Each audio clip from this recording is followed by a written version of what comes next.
morning, world. I am Judy, your web-based therapist, making therapy accessible and convenient for our clients in Florida and New York, and of course, sharing information worldwide.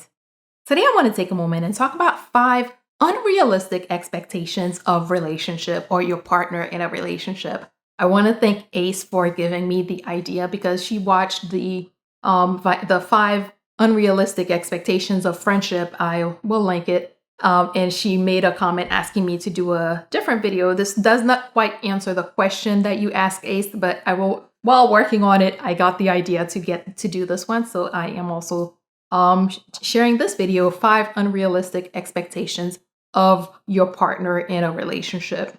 But before I get into that, I want to take a moment and say, if you are subscribed, thank you so much for being a part of our awesome world. If you're not yet subscribed, please take a moment and hit the subscribe button below so you can join all this awesomeness. And remember to tick the bell so you are notified when I post new videos so you don't miss anything. And of course, if you'd like to purchase 1 or 3 of my books, also a link below that will take you to a site that shows you your different options of places where you could get 1 or 3 of my books. Okay, let me get back to it. The first expectation that is absolutely unrealistic is for your partner to be like others, or do the things that other people do in their relationship.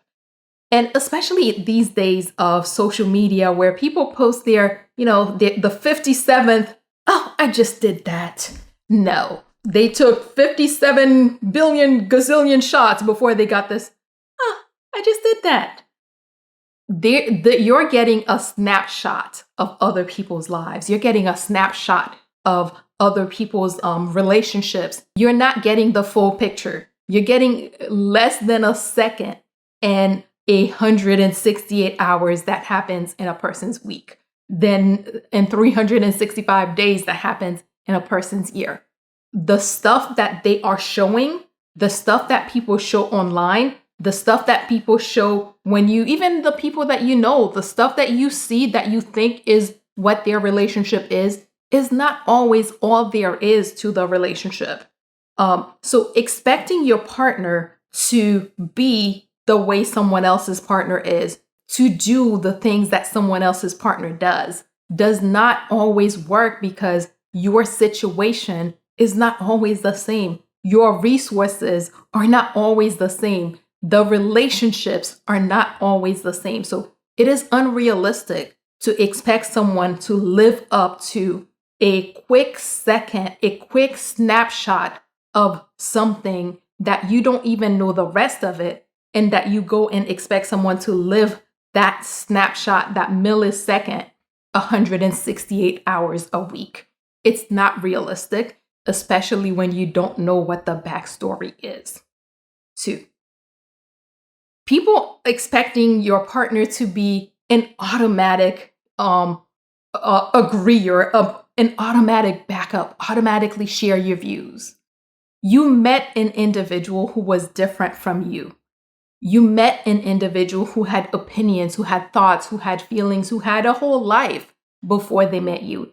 And they had values that may not have been the same as yours. Hopefully, if you are in a relationship with someone, you share a lot of values, but people don't always have everything, are not always in lockstep. It's important to understand that based on the person's thoughts, feelings, values, and history, and whatever other things go into their decisions and how they see things, that people may have different views. Your partner not sharing your views on a specific incident or situation or a specific matter is not indication that they don't have your back, that they don't support you. It just means that sometimes different people have different views, and this may be a situation where your partner has a view that is different from you. And it's important to understand that and allow the person to have their thoughts, to have their views. Because what tends to happen is if you keep trying to bash and force and push your own views and values and thoughts on this person, they may agree or not agree. They may acquiesce in order to to keep the peace, but there's only so much time that a person can just give in. There's only so much time that a person can stay quiet in order to keep the peace. eventually it causes a rift in the relationship. So it's important to understand and accept that sometimes people will have different views, and that's okay. 3, to give up their lives. One thing that a lot of people do is as you enter a relationship, especially a long-term relationship like a marriage or something, your lives do merge. There are things that you used to do that you no longer do, and there are things that your partner used to do that they will no longer do, and or as your lives become one. But it's important to realize that the other person also had a life. They had people, they had family, they had friends before they had this relationship. And some of these things are going to be coming with them into that relationship. Yeah, you may be able to say, no, that ugly couch can't come into my house. Or no, you can't bring this shirt that you got from wherever into my house. Yes, you may be able to make those changes or those demands. But there are things that have to come with the person. Sometimes people get into these relationships expecting that their partner will no longer keep their friends. Yes, I get it. There are times when, maybe you don't want them to continue being best friends with the ex. Maybe you don't want them to have this certain relationships with people of whomever. But you have to understand and accept that your partner is going to have friends. There may be certain people that are out of the question for you, and that you guys will discuss in your relationship and agree on. But they are going to have friends, and you have to be able to accept that. Family, a lot of times, even if you don't like their family, that's still their family. It doesn't matter what you think of his mama. That's still his mama. You cannot tell a person, hey, you can no longer talk to your mom because XYZ. There may be times when things happen in a relationship that will make a person step back and make an assessment and even make some decisions about the people in their lives. Maybe if your partner's parents or your partner's family have been negative towards you, or they're doing something that your partner finds are detrimental to your relationship, your partner may make that decision that, hey, you know what? I'm going to step back from the family.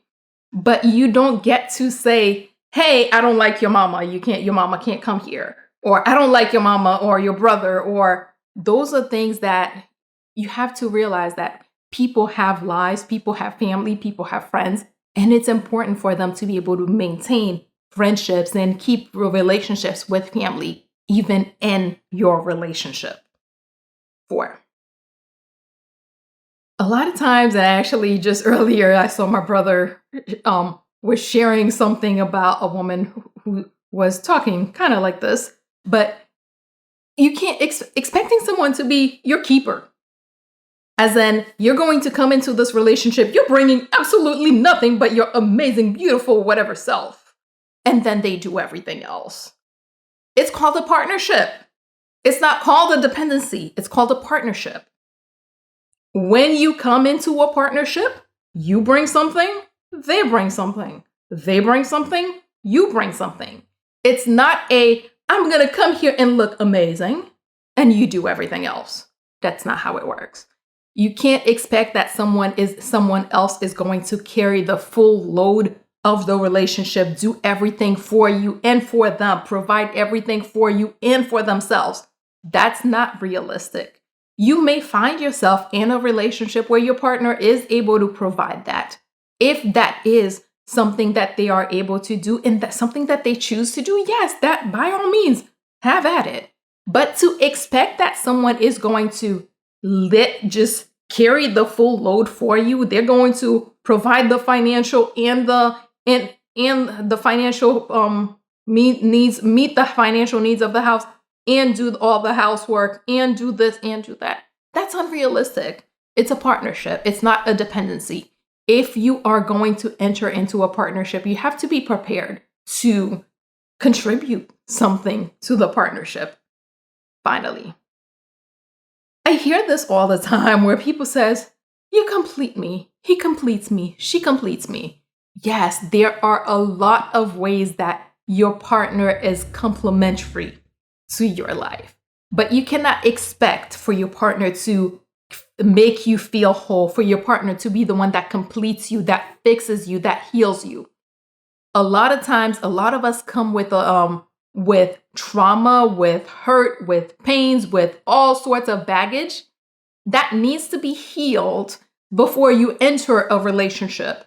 And if you have entered the relationship and you have not gotten that healing, it's important that you work to heal while you're in that relationship. It is not your partner's job. It is not your partner's responsibility to do the healing for you. Certain work has to be done by the individual. If you have baggage that you are carrying, if you have pain, if you have hurt that you are carrying from your past, from your childhood, from your previous relationships, it's your responsibility to take the time and heal and fix and repair what damage has been done. Because when you don't do that, you are bringing all that drama, all that trauma into that relationship and creating fractures, increasing the risk of that relationship not being as amazing as it could be, because the people in the relationship are not whole. The people in the relationship are not ready for that full, wholesome relationship. So you can't expect that your partner is going to suddenly come along and they're going to fix whatever was wrong in your life. They're going to heal whatever hurt you're carrying from your past. It's your responsibility to take the time and become and be a whole person and fix whatever trauma needs to be fixed and heal from whatever trauma you're carrying so that you can be a whole, full, healed person for your partner as they bring you, hopefully, the same type of complete, fixed, whole, healed person to create an amazing relationship. Okay, let's do a quick recap. 1, don't expect your partner to be like others or do the things that others are doing, because you don't know what's happening for the rest of the week outside of that quick snapshot that you got. 2, your partner does not have to automatically agree with your views or agree with everything that you agree with, because they are a different person. They have different views. They have different values. And it's important for you to accept that, because even if they are quiet for a time, in order to keep the peace, they can only keep that for so long. 3, don't expect people to give up their full lives in order to be immersed into your lives. You are building a life together. You bring some of yours, they bring some of theirs. 4, you can't expect someone else to be a full keeper for you. You can't expect it's unrealistic to expect that someone else is going to carry the full load. It's a partnership, not a dependency. You do some, they do some. And finally, it's not your partner's job to complete you, fix you, or heal you. It's important that you take the time to be a whole person, heal any traumas from your past, fix whatever has been broken from your past, from your childhood, previous relationships, so that you are bringing a complete, full, whole, healed person into that relationship, so that your partner can, when they bring the same, build something with that. If you are not already healed, but you are in a relationship, it's still your responsibility, even while you are in that relationship, to do the work, to be that complete, fixed, healed, or whole person that you need to be in order to be your best you.